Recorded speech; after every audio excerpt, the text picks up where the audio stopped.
Perfect. Okay, it's easy technology. For starters, I live in Winnipeg, and I also own a body shop in Manitoba. And I've come to a few of these now, and Tom, you do a great job putting these on.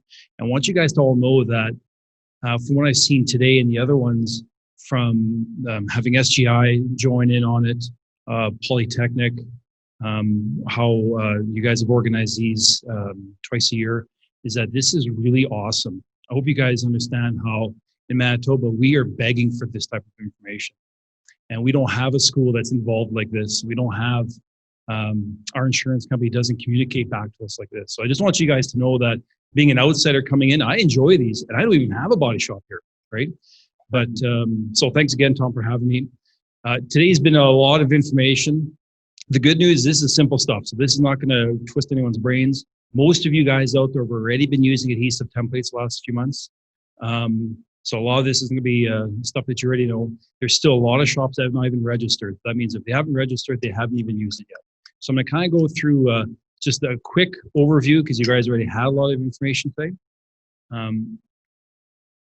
So always start with the why, right? And the biggest thing is this is reducing repair costs. We're not putting new nameplates on every single vehicle, get to reuse more.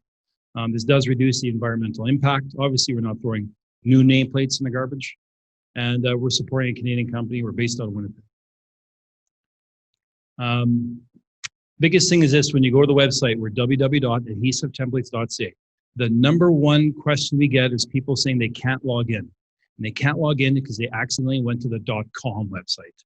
And the way Google works, sometimes when you Google us, it still pushes you to the .com. So if you ever have trouble just can't finding it or you can't log in, first thing you check is make sure you're on the .ca.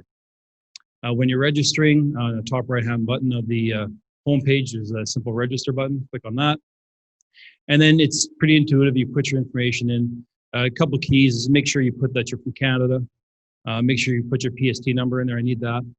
And select the province that you're from, Saskatchewan, obviously. The other thing, I'll back up. One other thing there is make sure your postal code is critical. It's put in properly because it's critical later on. If you find that later on in the billing screen, you always have to re-put your shipping information every time, it's because the postal code wasn't put in right the first time when you registered. Just shoot me an email, I can fix that for you. So every time you order, you don't have to retype your address in every time. We've had a couple customers contact us over that, so. I have to get closer, Tom. You want to go ahead? Yeah, let's sit up.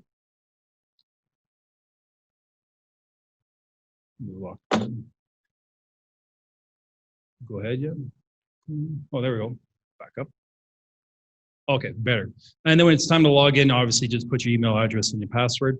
If you guys ever forget your password, just shoot me a quick email and I can reset for you. It's very easy.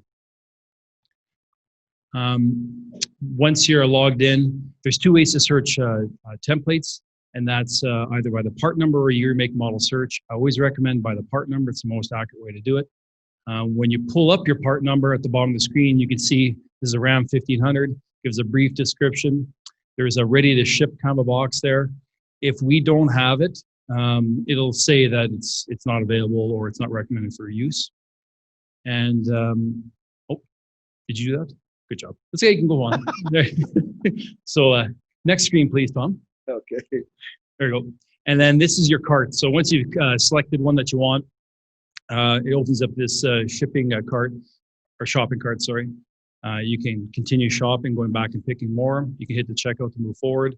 One note here is that there's a comment box, and that's where guys put PO numbers in. We do get asked sometimes, hey, I can't put a PO number in. Well, actually, there's a little comment box. That's where everyone does the POs. When we go to ship your order to, what we try to do is, if you have one order and you have multiple POs in there, just put the PO under each of the part number that you ordered in the shopping cart. And when we package it, we package them separately too. So when you receive it and you want to put it in your parts department, each of those POs will have a separate little holder for those templates. Make it easier for you guys. This is the screen I was talking about, that once you're done your cart and you hit checkout, the first thing it kind of does is verify your ship to and bill to address. And if you find that you have to keep putting your address in here, like I said, it's just a postal code issue, that just email me and I'll fix it for you. Otherwise, it should just be a straightforward hit next. Thank you, Tom. And then you got your payment screen. And on the payment screen, we do everything by credit card or PayPal. The shipping is free. That's included in the price of the template. We've done this summer starting in July because there was a lot of issues with shipping with Canada Post with COVID. We've now been shipping everything express post or expedited to all the shops. So it's been getting there, and we track every single one, and usually it's there between 1 and 3 days for the vast majority of orders, depending where you are in Saskatchewan. Another big question is, hey, can we do an account? We don't do accounts. You basically pay as you go. And the reason you do that is we have hundreds of customers in Canada, and if I had to do statements every month, like I was saying at the Tom, you're timed out there, Tom, is that it would be way too labor intensive for us, right? Do I have to act out now, Tom? I think you're done, Dan. I'm done. We're done. That's the key to go home. I don't know how to get the computer to start again. Sorry, bud. Just press the power button. Hit the start button.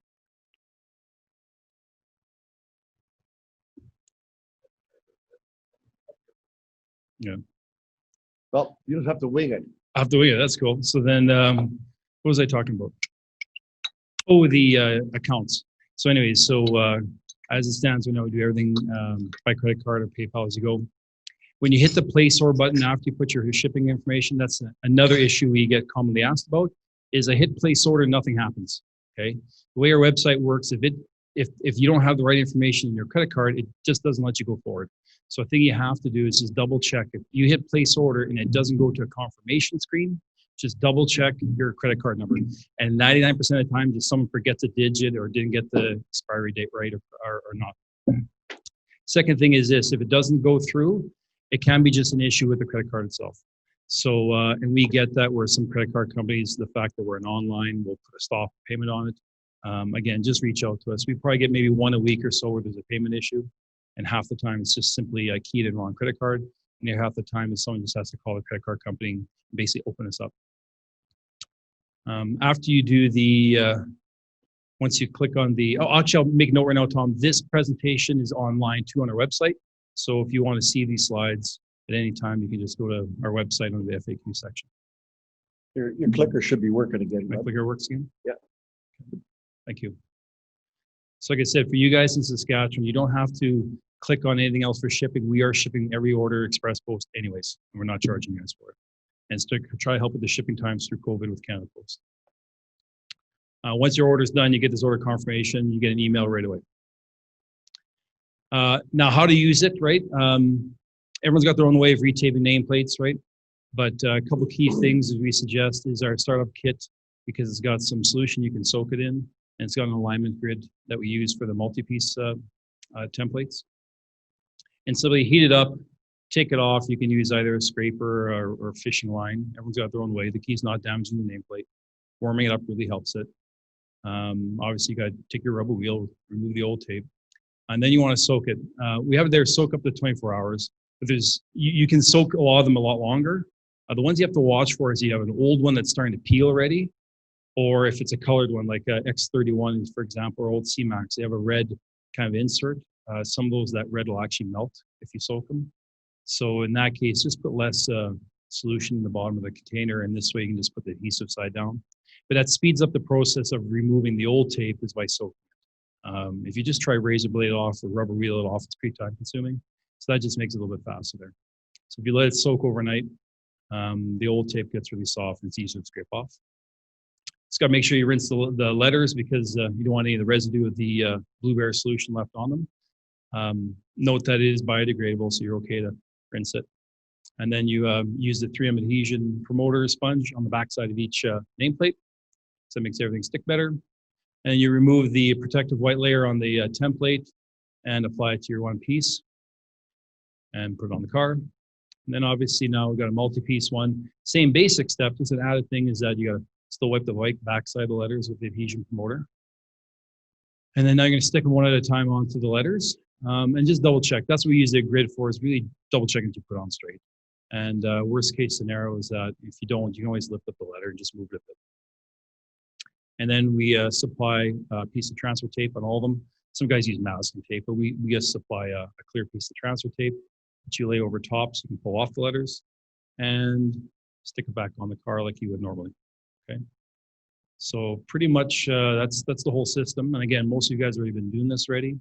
A couple things we always add in is that every shop's different, but we always recommend is kind of assigning the job of getting the templates ready to one of your junior techs, a detailer, someone that prepper. We find that the young techs are more apt to doing this, and they get really quick at it.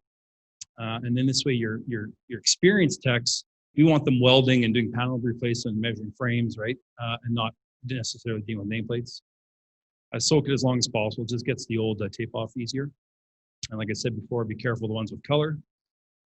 Change gloves after you apply the adhesion promoter, because now your gloves actually stick to the tape really well too. So, and obviously, like anything else, practice makes perfect. So, I also want to say thanks to all the Saskatchewan shops. You actually guys are really good to deal with. That's why I like me and my business partner. We've enjoyed this kind of interaction with Saskatchewan shops. You guys are all been very kind to us, even though this hasn't been an easy launch, because it kind of came a week before COVID, and we've had some shipping issues, and there was some communication issues with the shops kind of during the launch. So we're doing our best to be a good supplier to you guys. And then, you know, the probably the biggest question we get asked is over times, actually. And we aren't involved like any other supplier, no different than GM with their fenders. We're actually not involved in what the time is you guys get paid for these. So even though I get asked it a lot, I always have to kind of defer to my good friend Tom here, saying, you know, that's what SAR is for, right? Between SAR and SGI. And I don't know if you have any comments on that, but that's. Put it this way, we are working on it with SGI. They're open to discussing it.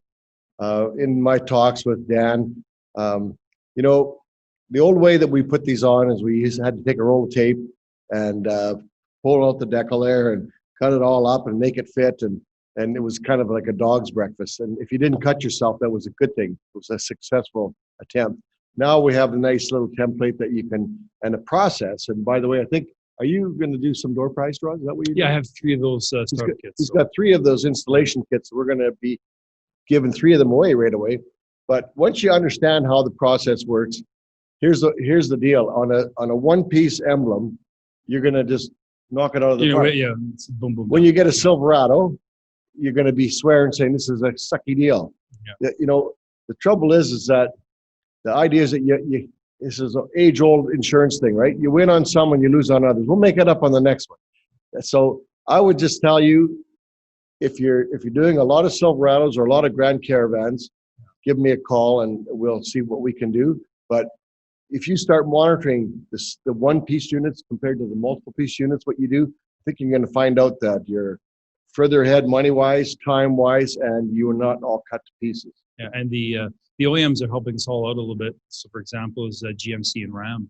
The GMC logo on the tailgate was always a one-piece. Well, now it's a G and M in the seats. You actually get 3 part numbers, and you get in time for 3 now. Get right? 0.23 times. Yeah, and then you got the Sierra and the SLE, right? So you're actually getting 1 hour for those nameplates. Yeah. So there's little things that are happening in the industry that kind of help it along. And it's like anything that's new, Dan. Like when something new comes along and we're not used to it, everybody freaks out and says, I hate this. And the launch was probably not handled real good by SGI. They just kind of threw it out into the marketplace. And, you know, it just, everything, folks, I'll tell you right now, goes down to communication, right? If you don't communicate properly, there's problems. So I think you've done a great job, Dan, of kind of showing that up. Yeah, and thank you. And we're always, you know, a quick email away. We have a phone number, it's 888-999-5093. And we're always available for any questions. Like I said, we try to do our part in being a good supplier, make returns easy. If you have any problems, we try to fix it up real fast. So thanks.